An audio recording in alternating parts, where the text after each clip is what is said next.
ಕನ್ನಡ ಸಾಹಿತ್ಯ ಪರಿಷತ್ತಿನ ಅಧ್ಯಕ್ಷ ಬಿ ಮಂಜುನಾಥ್ ಮಾತನಾಡಿ, ನಾಡಭಾಷೆ ಕನ್ನಡ ಆಡುಭಾಷೆ ಅನ್ನದ ಭಾಷೆಯಾಗಲಿ.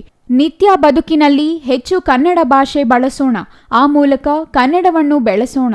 ಸಿರಿಗನ್ನಡಂ ಗೆಲ್ಗೆ, ಸಿರಿಗನ್ನಡಂ ಬಾಳ್ಗೆ ಎಂದು ಹೇಳಿದರು.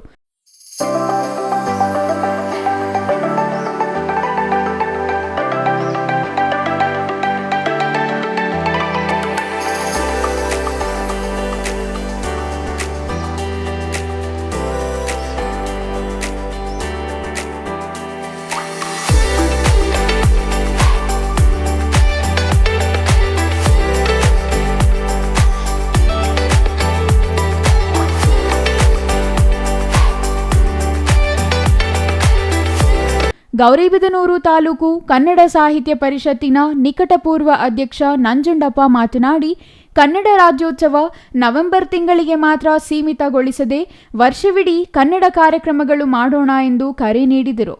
ರಾಜ್ಯದ ಶ್ರೀಮಂತ ಸಾಂಸ್ಕೃತಿಕ ಪರಂಪರೆಗೆ ಗೌರವಿಸೋಣ. ಕರ್ನಾಟಕದ ಏಕತೆ ಮತ್ತು ಏಳಿಗೆಗಾಗಿ ತಮ್ಮನ್ನು ಅರ್ಪಿಸಿಕೊಂಡ ದಾರ್ಶನಿಕರನ್ನು ಸ್ಮರಿಸೋಣ. ಏಕತೆ, ಸಹೋದರತ್ವ ಮತ್ತು ಸಾಮಾಜಿಕ ಸಾಮರಸ್ಯ ಉತ್ತೇಜಿಸುವ ಮೂಲಕ ಕನ್ನಡ ಪರಂಪರೆ ಗೌರವಿಸೋಣ ಎಂದರು.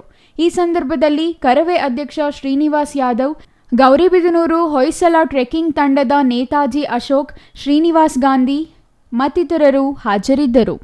Satish Babu, CTV news, Gudibande.